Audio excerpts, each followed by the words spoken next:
मेरे प्यारे मित्रों, मैं राजेंद्र प्रसाद एक बार फिर आपके सामने। मित्रों, नियोजित शिक्षकों के पक्ष में अब बोलने वालों की भरमार हो गई है। होना भी चाहिए, अच्छा लगता है। जैसे बरसात के मौसम में आप देखेंगे कि चारों तरफ जहाँ पानी लगी रहती है वहाँ टर टर की आवाज़ आती है। उसी तरह का मौसम अभी आ गया है, जहाँ देखिए लोग नियोजित शिक्षकों के पक्ष में बोल रहे हैं। अच्छा लगता है। इसलिए अच्छा लगता है कि जब सुखाड़ का मौसम था, बरसात नहीं थी, घोर तपिश के कारण जमीन सूख रहे थे, जमीनों में दरार आ रही थी, उस समय कोई बोलने के लिए तैयार नहीं था। हर लोग छिपे हुए थे, पता नहीं कहाँ थे। लेकिन जब से हर जिला में स्नातक ग्रेड में प्रमोशन, कालबद्ध प्रोन्नति, अन्य कई तरह की चिट्ठियां नियोजित शिक्षकों के पक्ष में निकलने लगे हैं, तो स्वाभाविक है बहुत सारे लोग अपना अपना पक्ष रखने लगे हैं। खुशी होती है, रखना चाहिए, क्योंकि कल तक तो ये लोग सोए हुए थे, जबकि ये लोग सब पुराने के पुराने धुरंधर थे। पता नहीं किस कारण सोए हुए थे वे लोग, तो वही लोग बता सकते हैं। लेकिन जगे हैं तो उनका स्वागत है, देर से ही सही, लेकिन अब जगे हैं, बोलने लगे हैं, कंठ में आवाज आने लगी है और बोल भी रहे हैं। सुनने में अच्छा लगता है। लेकिन मित्रों, हमें एक बात का ध्यान रखना होगा कि हमें उन लोगों की भी पहचान करनी होगी जो नियोजित शिक्षकों के पक्ष में हमेशा खड़े रहे। अभी भी वे लोग नियोजित शिक्षकों के पक्ष में बोलते हैं, लेकिन ये भी बोलते हैं कि हमें विशिष्ट शिक्षकों को जो राज्यकर्मी का दर्जा मिला है वो आधी अधूरी है, हमें वो लड़ाई लड़नी है और उस लड़ाई को हमें जीतनी है और उन्हें पूरा राज्यकर्मी का जो मिलना चाहिए वो भी दिलाना है। पहले तो नियोजित शिक्षक बंधु आप तय कर लें कि ऐसे नेताओं जो दोनों नाव पर सवार होकर अपनी यात्रा कर रहे हैं, उनके साथ क्या करना है, कैसे निपटना है, क्योंकि जरूरी है। मैं मानता हूं और सभी लोग जानते भी हैं और मानते भी हैं कि नियोजित शिक्षकों की संख्या कुछ तो घटी है, विशिष्ट शिक्षकों की संख्या बढ़ी है। तो यूनियन चलाने वाले लोग, संघ चलाने वाले लोग ये अवश्य चाहेंगे कि मेरी दुकानदारी चले, और चलनी भी चाहिए, क्यों नहीं चलेगी। तो उसके लिए एक बड़ा तबका का नेतृत्व मिले, उसके लिए तो वे बोलेंगे ही, क्योंकि वही नेता हैं जो माननीय उच्च न्यायालय भी गए थे ये कहते हुए कि सक्षमता का विरोध करते हुए कि हम नियोजित शिक्षक राज्यकर्मी बनेंगे लेकिन परीक्षा नहीं देंगे, परीक्षा का बहिष्कार करेंगे। और वही लोग आज परीक्षा का समर्थन भी कर रहे हैं, विशिष्ट शिक्षकों की गुणगान भी कर रहे हैं और उनके लिए लड़ाई लड़ने की बात भी कर रहे हैं, जबकि विशिष्ट शिक्षकों की ओर से उन लोगों को कुछ नहीं कहा जा रहा है। वे भी जानते हैं, जो विशिष्ट शिक्षक बने वे जानते हैं कि मैंने तो उनकी बात मानी ही नहीं, बार बार मना करने के बावजूद मैंने सक्षमता का फॉर्म भरा और विशिष्ट शिक्षक बना, तो ये हमारे नेता कैसे हो सकते हैं। स्वाभाविक है, लेकिन उनको कौन समझाए, उनको कोई नहीं समझा सकता, क्योंकि वे समझ के ना समझ, ये भी एक समझ है, इस थ्योरी पर वे लोग काम करते हैं। वे जानते हैं कि लोगों की यादें बहुत कमजोर होती हैं, आगे चलकर वे भूल जाएंगे और हम कल के डेट में विशिष्ट शिक्षक के भी संघ के उत्तराधिकारी हो जाएंगे और मैं उनका भी काम करूंगा, और जो नियोजित शिक्षक बचे हुए रह जाएंगे उनका तो नेतृत्व करता ही रहूंगा। उन लोगों को ये भी मालूम होना चाहिए कि आज राकेश सांडिल्य जैसे लोग जो नियोजित शिक्षक नहीं है, किसी भी तरह के शिक्षक नहीं है, इसके बावजूद शिक्षक गिरी करते हुए मोर्चा कसे हुए हैं।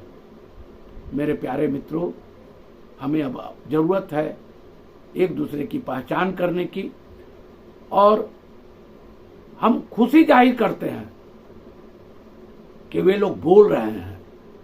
बोलना लोकतंत्र में सबका अधिकार है। कल हम भी बोल रहे थे, आज भी हम बोल रहे हैं, कल वो भी बोलेंगे, आगे भी बोलते रहेंगे। इसमें क्या बुराई है? कोई बुराई तो नहीं दिख रही। बस हमें यह सावधानी बरतनी है कि जो नियोजित शिक्षकों के पक्ष में बोले, जो नियोजित शिक्षकों के हित में काम करे, हमें उनका साथ देना है। जो विशिष्ट शिक्षकों की भी बात करें, सहायक शिक्षकों की भी बात करें, वे लोग बहुत आगे बढ़ चुके हैं। वे राज्यकर्मी बन चुके हैं। सरकार उन्हें बहुत सारी सुविधाओं से लैस करने जा रही है। आए दिन समाचार अब आने लगा है कि विशिष्ट शिक्षकों को सेवानिवृत्तता का लाभ मिलेगा, वेतन में उनकी जो विसंगति है उसको भी दूर किया जाएगा, यानी वेतन संरक्षण का भी लाभ मिलेगा, अन्य तरह का भी लाभ मिलेगा। और ये छुट्टी, वो छुट्टी, पता नहीं कितनी तरह की छुट्टियां हैं, वे सभी छुट्टियां उन्हें दी जाएगी। और किसके हवाले से? तो एसीए साहब के हवाले से। जैसे एसीए साहब ने उन्हें बुलाया, उनके कान में कहा और वो तुरंत सोशल मीडिया पर डाल दिए। अच्छी बात है। देखिए, विशिष्ट शिक्षक को सब कुछ मिले, राज्यकर्मी हो, बीडीओ हो, सीओ हो, जिला पदाधिकारी हो, हमें खुशी होगी, क्योंकि वो अपना निर्णय स्वयं लिए हैं और अपने निर्णय के अनुसार वो आगे बढ़े हैं। इस पर क्या ऐतराज हो सकता है? उन्होंने सक्षमता दिया, पास किया, विशिष्ट शिक्षक बने और आगे अगर बढ़ रहे हैं तो इसमें बुराई क्या है? हर व्यक्ति को अधिकार है आगे बढ़ने का, वो भी बढ़ रहे हैं। इस पर हमारा कोई मतभेद नहीं है। सरकार उन्हें जितनी सुविधाएं दे सकती है दे,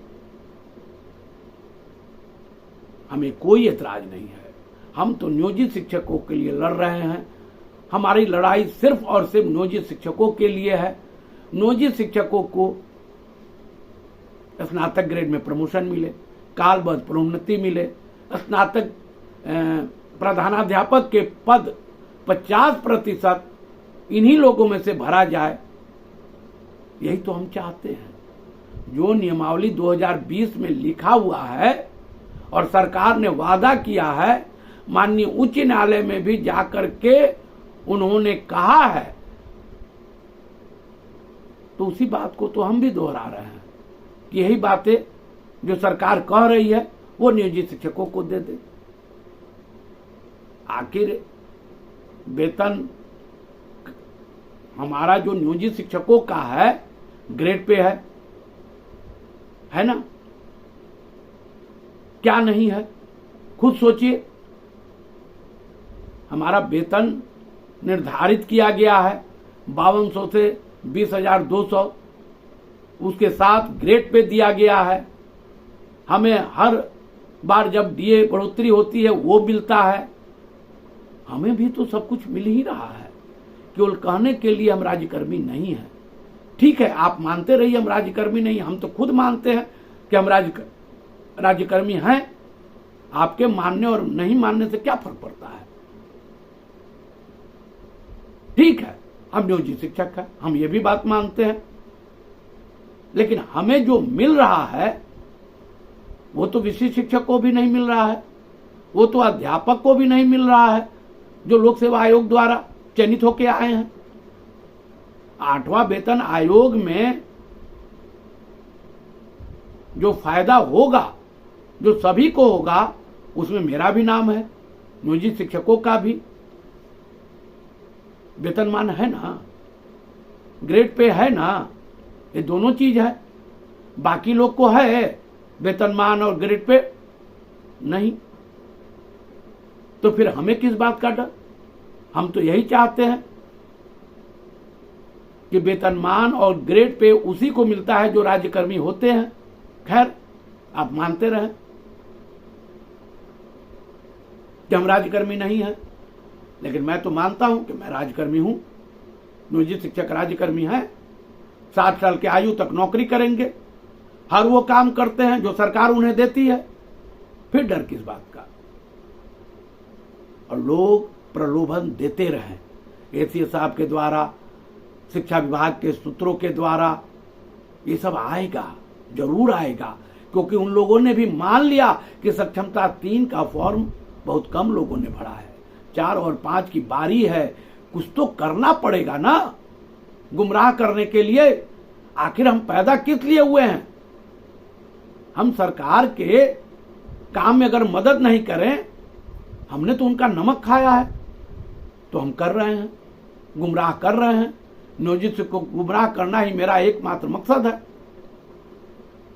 इसलिए प्यारे मित्रों, मैं आप लोगों से बार बार विनती करता हूं कि आप सचेत रहें, बरसाती मेढक को पहचानें, और जो विशिष्ट शिक्षकों के बारे में आता है कि उन्हें ये मिल रहा है, वो मिल रहा है, आप भी खुशी जाहिर करें। क्या मिल रहा है, अच्छी बात है, वो भी मेरे भाई हैं, कल तक तो मेरे ही साथ बैठते थे, उठते थे, साथ में खाना खाते थे, हमारा तो उनसे चूली दामन का रिश्ता रहा है। आज हम उनके खिलाफ कैसे हो जाएं? ठीक है, वो अपने हक के लिए लड़ रहे हैं, हम अपने हक के लिए लड़ रहे हैं। एक ही परिवार में 2 भाई होते हैं, दोनों भाई की अपनी अपनी समस्या है, दोनों अपनी समस्या से जूझ रहे हैं और लड़ाई लड़ रहे हैं, कोई दिक्कत नहीं है। इसलिए प्यारे मित्रों, सावधान रहने की जरूरत है। लोग आएंगे, लोग बरगलाएंगे, आपको सावधानी बरतनी है और सोचना है कि हमें कौन सा निर्णय लेना है। नियोजित शिक्षक बने रहना आपके लिए हर तरह से फायदेमंद है। चिट्ठियां निकल रही हैं, माननीय उच्च न्यायालय सख्त हो रहा है, धीरे धीरे आज नहीं तो कल, कल नहीं तो परसों आपको स्नातक ग्रेड में प्रमोशन मिलेगा, कालबद्ध प्रोन्नति मिलेगा, प्रधानाध्यापक का पद आप ही के बीच से भरा जाएगा। याद रखें, कोई इसे टाल नहीं सकता। और सरकार भी देख रही है कि ज्यादा से ज्यादा नियोजित शिक्षक, विशिष्ट शिक्षक बन जाएं, ताकि उनको आर्थिक लाभ मिले, सरकार को लाभ हो, और जो लाभ सरकार को मिलेगी उसी लाभ से नियोजित शिक्षकों को आने वाले समय में फायदा पहुंचाएगी सरकार। याद रखिएगा, हर हाल में नियोजित शिक्षक उनके अपने हैं। माननीय मुख्यमंत्री नीतीश कुमार के दुलरुए हैं। मानिए आप कि आप सबसे ज्यादा अगर माननीय मुख्यमंत्री के चाहते हैं तो नियोजित शिक्षक ही हैं। इसलिए माननीय मुख्यमंत्री निश्चित तौर पर, शिक्षा विभाग निश्चित तौर पर, हमारे प्रिय एसीएस साहब निश्चित तौर पर जो डटे रहेंगे नियोजित शिक्षक बनके, उनके हित में ही फैसला लेंगे। क्योंकि हर आदमी जानता है, पहचानता है और मानता है कि जो शेर दिल आदमी होते हैं उन्हीं का साथ मिलता है। नियोजित शिक्षक हर मामले में शेर दिल हैं, क्योंकि अपने हर कदम पर उन्होंने नियोजित शिक्षकों का साथ दिया और उनके साथ डटे रहे। मेरे प्यारे मित्रों, मैं राजनंदन प्रसाद बार बार आपसे निवेदन करता हूं कि आप मेरे वीडियोस को ज्यादा से ज्यादा शेयर करें, सब्सक्राइब करें, लाइक करें। धन्यवाद, बहुत बहुत धन्यवाद। जय हिंद।